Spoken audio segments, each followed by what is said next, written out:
Good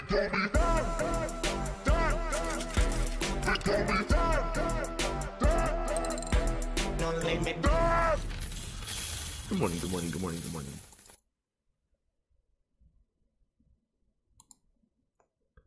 Market cap 208 billion.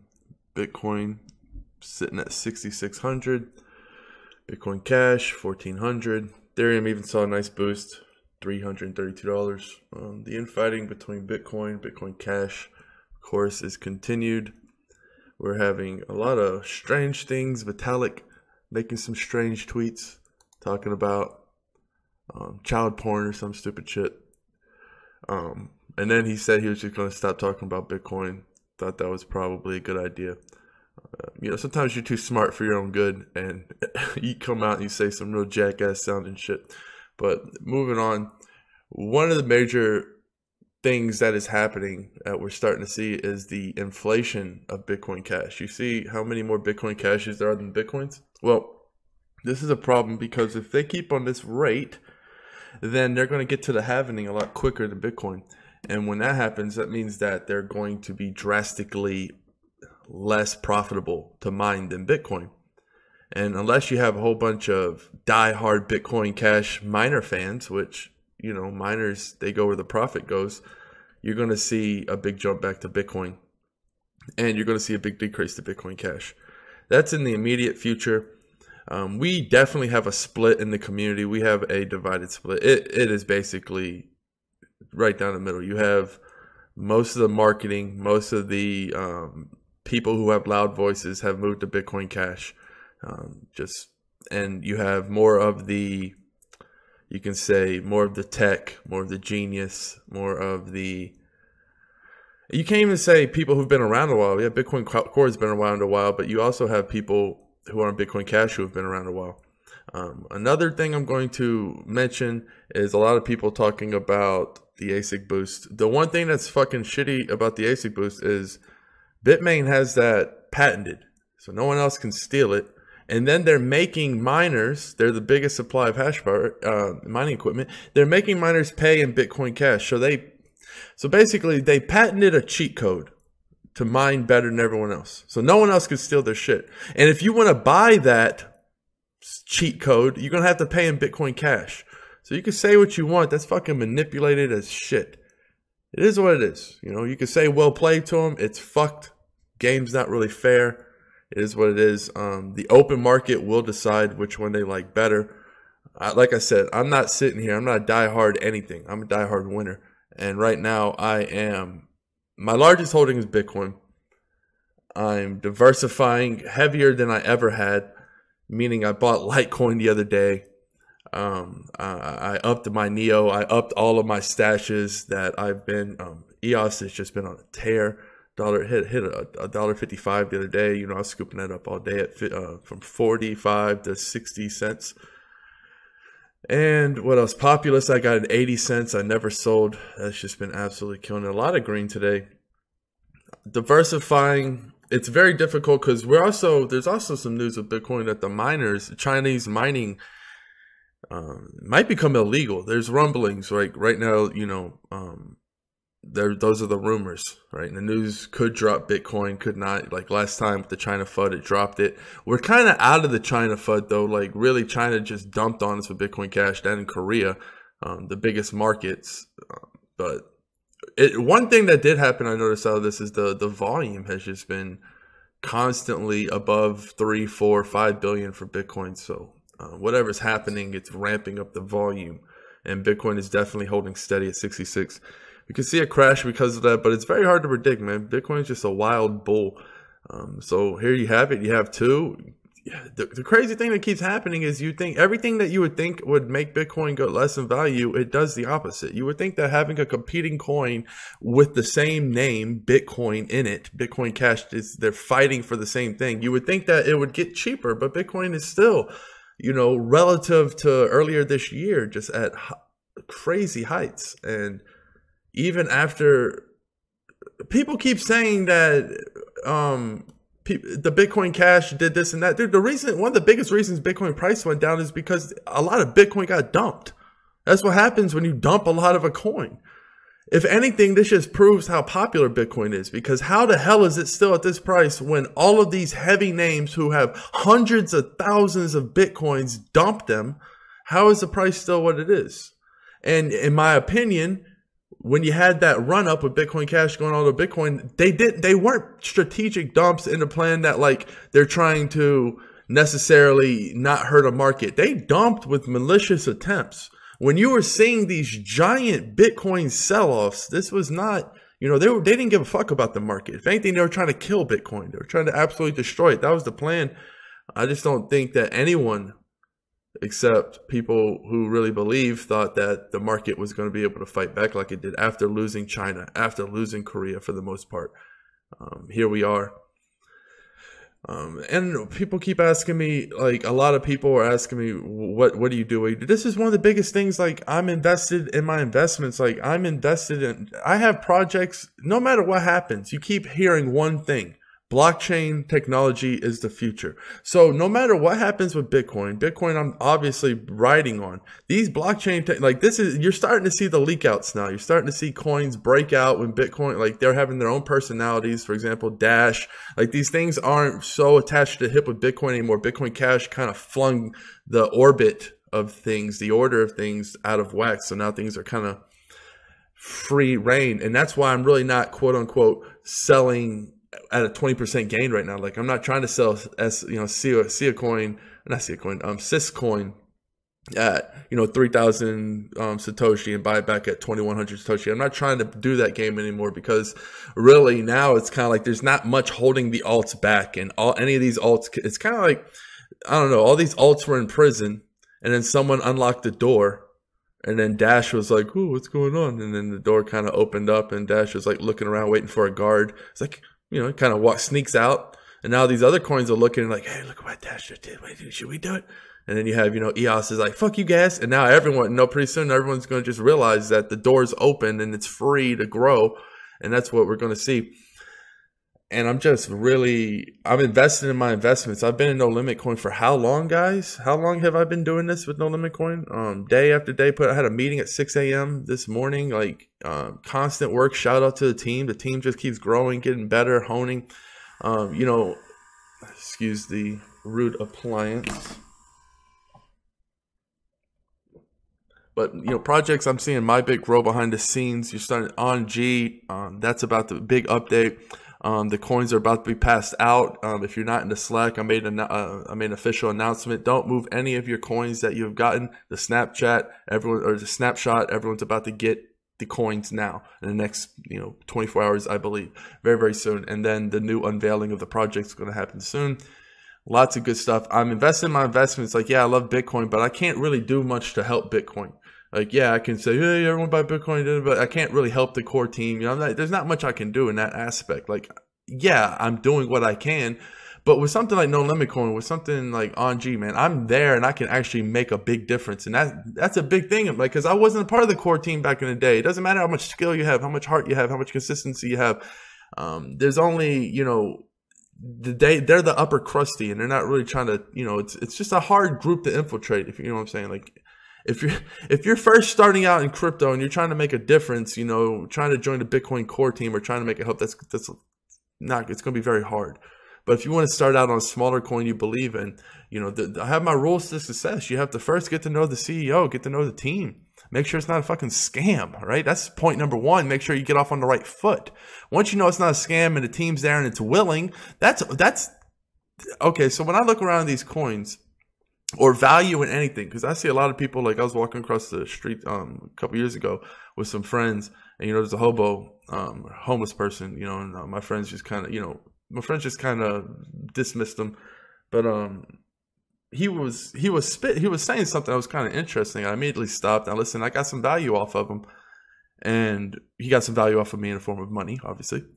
But what I'm saying is, when I'm looking at these coins, I'm looking for. When I'm looking at anything in general, I see basically what's not value to me is like dead plant. If you think of value as like a plant and you have X-ray vision and you look around, all you're seeing is plants. Now, I see a lot of dead. And if you see no green, then there's nothing there. But when someone's talking or I see a coin, I'm looking past all the bullshit and I was like, hey man, there's some green there. We can cut off all this dead bullshit, focus on the green, give it life, watch it grow, and then go from there. So I really look at what has green, what around has some life in it. What can I work with? Because if it's, first of all, if it's a scam, then it's just all dead plant. It's just a dead carcass. But if it's not a scam and you see that, you know, hey, there's a team that's willing to work their asses off, the funding is there. Okay, now we got some green, we got some life, we can work with that. Is the idea good, right? Is the market, is it feasible? So there's a lot of things out there. When I see No Limit Coin, it's like, man, you know, first mover advantage, but really the first platform. There's no one else really doing it. There's these other ones, Football Manager, DFS coins, all these other coins, but they're not doing it. They're so light years behind. And people want to worry about big competitors coming in. Dude, the big competitors aren't as smart as you think. You can get fucking kinned. People think like, oh, because Kin is a big fucking company, they're just going to come in and rule, right?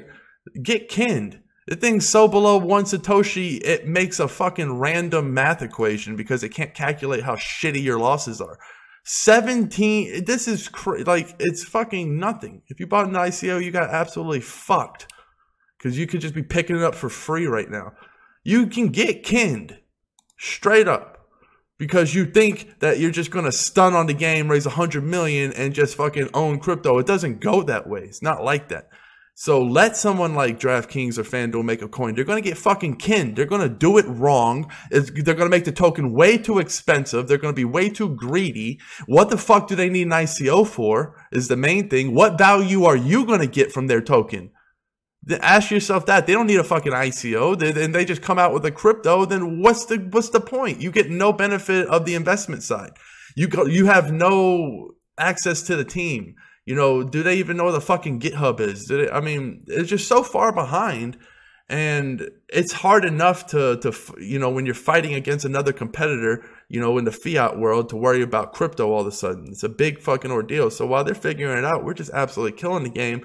We've got some big announcements coming out. It just keeps getting bigger for No Limit Coin. Will is a monster. You see, you know, he's making connections all the time. If you're in that Slack, you're seeing pictures with him and big star athletes and big name people. He's really, and old money really doesn't care. Like, they see something big, they're just going to flood into it. It's not going to be long before somebody just like, fuck this, and just drops the big one on No Limit Coin and it just shoots it to $1, $2. All my opinion, obviously, but every day I'm putting in work. I'm investing in my investments. So fuck what Bitcoin's doing. Fuck what any of these other coins are doing. I'm worried about mine. I'm worried about updating what I can do. I have my teeth into something. I have my hands deep into something. I'm putting in the work every single day to make sure that the project that I'm a part of is going to succeed. And of course, I'm going to speak my mind on cryptocurrencies. I'm an investor, so I invest in these things that store values. I'm also very interested in technology. I'm not just somebody who buys Bitcoin and doesn't use it. I use Bitcoin every single day to make payments to people from all across the world because PayPal isn't good enough or this isn't good enough. You know, a lot of people can't even accept PayPal or the fees are just so ridiculous. And it's like, yeah, the fees for Bitcoin is really high. Well, I can use fucking Litecoin or I can use Ethereum. There's a lot of other ways to send cryptocurrencies. The point is I pay people and I use these cryptocurrencies every day on a daily basis, not just because I'm speculating and trying to sell them at a higher price. I'm not really trying to sell them at a higher price. It's kind of like I'm holding them because they're money. It's like you got to hold into something. When you have money, what are you holding in? Dollars? Well, dollars are going down every year. So why am I going to hold them in dollars? What are you going to hold your money in? People, I fucking hate when people say, oh, you're buying, it's a tulip effect because you're buying to sell it later. It's like, no, I'm buying it because I don't want my money to be deflated. What are you talking about? People, you have some smart looking guy with glasses comes on. He's usually an old guy, and he's like, well, they're trying to buy the Bitcoin to sell to some sucker down the road for a higher price. I call that a bubble. And I'm just like, man, I just want to, whatever, those people just are very, very annoying to me. And I'm buying it because I don't want my money to become worthless. Gold, I'm not a fan of. I'm really not. It doesn't do much for me. Silver, yeah, okay. I'm really more of, because people keep on saying, all right, well, what happens if the economy goes to shit and you need, gold goes to shit then? I mean, it's all a game, like I've been saying. So I'm hedging. It's kind of like when Warren Buffett became rich in the early 1900s. In the early 1900s, like, you know, 1950, 1940, 1960s, when he was investing in all these companies. He was betting on America, and he says, if America fails, then I fail. But I'm betting that if America fails, then everyone fails anyway, and we're in a fucked up situation. I kind of feel that if Bitcoin fails, the internet fails, if this governance of money fails, and, you know, you have to resort to things like gold and weapons, which gold becomes worthless in my opinion in that time, then, you know, it's like I'm hedging on Bitcoin that this digital age is going to succeed. And if it doesn't, then, you know, we'll probably have bigger things to worry about. And just so many fucking updates with MyBit and OnG. Been delivering on No Limit Coin left and right. We have delivered on every point. Complete overhaul, everything. New logo. The community has spoken. We've listened. We've taken in all the feedback. And the game gets better. Like the meeting we had this morning, the game just keeps getting better. We're already working on version 2. This is the new UI came out. We're already working on a better one that's going to be even more updated. So it's just kind of, I mean, just that's what time does. That's why I say time's so valuable, because no matter how much money and effort and work power you have, you still need time to build it. You can have, you know, $1 billion, but you can't build a condo in one day. You know, it takes workers, it takes time. You have to weather the elements. Sometimes something out of left field that you can't control happens. People want something instantly. You just have to build, and that's why time is so valuable. That's why when No Limit Coin's the same price has been before the UI, it's just a little bit more expensive here and there, but you're able to get good prices if you set those lures. It doesn't get in a growing market. So it's like the market has grown too, the market cap. When you see those kind of springs loaded, and of course, when the spring is loaded, people are always asking questions.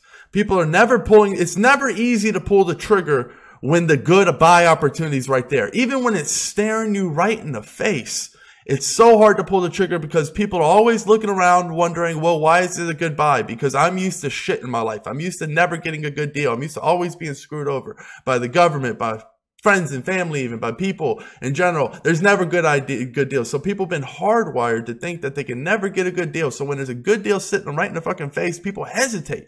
And then when it blows up, what do you hear every time? I should have bought more. I should have bought some, or this or that. The shouldas, the regrets come out instantly because they're sitting there watching it. Have you ever been sitting there watching a coin, watching an investment, wondering if you should get in, wondering if you should? You go to sleep, you wake up and it doubles. And you're like, well, fuck, what was I doing? What was holding me back? It was so obvious.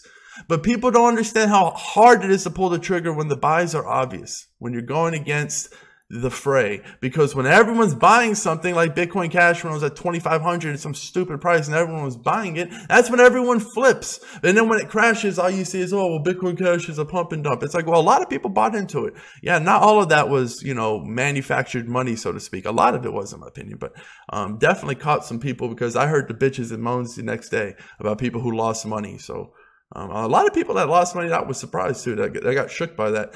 It's kind of different with me. I can't get shook because take all my money away. Like, I would be fine as a homeless person. I'd be the happiest homeless person you've ever seen. I'd be the happiest billionaire you've ever seen. It doesn't matter to me. It's a fucking game. It's a weapon. I'm not confined. I don't have that constraint of fear. I have that constraint of, oh, what happens if? Those don't enter my mind frame ever to slow me down. People ask how I do what I do. How do I go at the pace I go? Because I don't let bullshit, like emotions and feelings slow me down. When I wake up, there is no what ifs.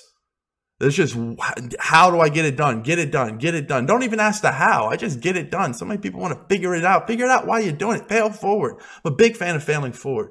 Too many people are sitting around waiting for it, waiting for all the answers. The answers are out there if you find them. And a lot of them are found in failure. And there's a lot of answers that you have to find out because in your certain situation, you have to find the answer out because the answers aren't out there yet. You have to create the answers. A lot of answers that are yet to be created. You know, the book is still being written. Stop reading the old chapters and living in those old chapters. It makes the book boring. We're always on to the next page. I'm always doing something new. People are always going to be questioning what I'm doing. What is he doing? I've never seen that done before. And while you have those thoughts, those type of thoughts don't enter my head on another human being ever. Imagine how much mental capacity I have. Imagine how much energy I have that doesn't get wasted on bullshit, useless thoughts, questioning what other people are doing when I'm busy doing what I'm doing, creating what I'm doing. And when I'm looking up the top of the mountain and I'm not worried about who's climbing, you know, I'm worried about, okay, what now? You know, so always on to the next, never going to be having these bullshit emotions. You know, when I see good projects, I speak up on them. I put my backing into them, and let the fucking haters hate, let the blessers bless. Either way, it doesn't change what I'm doing. I don't do what I'm doing for anyone else, right? I'm doing what I'm doing because I like creating value for this world, and that's for me and my family and the people I love. But not even for that. It's just, I don't know what I would do if I had infinite money. I'm a builder. I always have to build. That's just how it is. I remember when I first started, I was thinking, man, all I wanted was a Bitcoin. And then I had the thought right when I thought that, be thankful for this opportunity, because pretty soon you'll make a Bitcoin in 1 hour and it won't even be anything to you. It won't even be nothing. You'll think of it like, oh, really only one Bitcoin. You're going to have that mindset one day that you're going to have to fight, and always be thankful for every Bitcoin you get, for every dollar you make.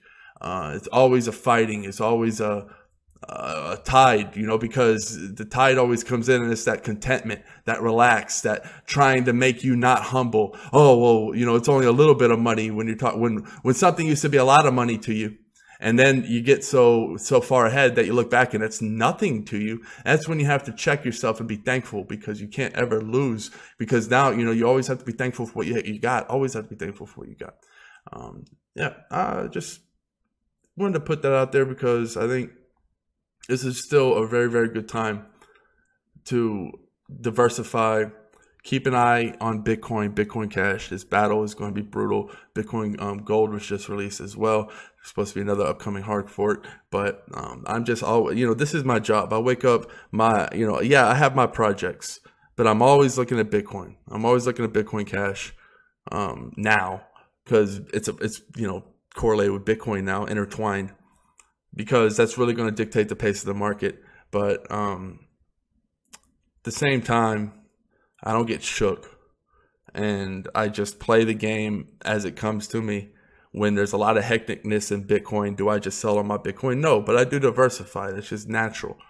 And when Bitcoin starts to pick up, then hey, you know, it's just a game. It is what it is. But don't forget these other coins out here, because these coins are going to be around. You know, even if Bitcoin was to die at this point, we out here. You know, the coins are out here. Blockchain's out here. So we're slowly getting away from our interdependency on Bitcoin.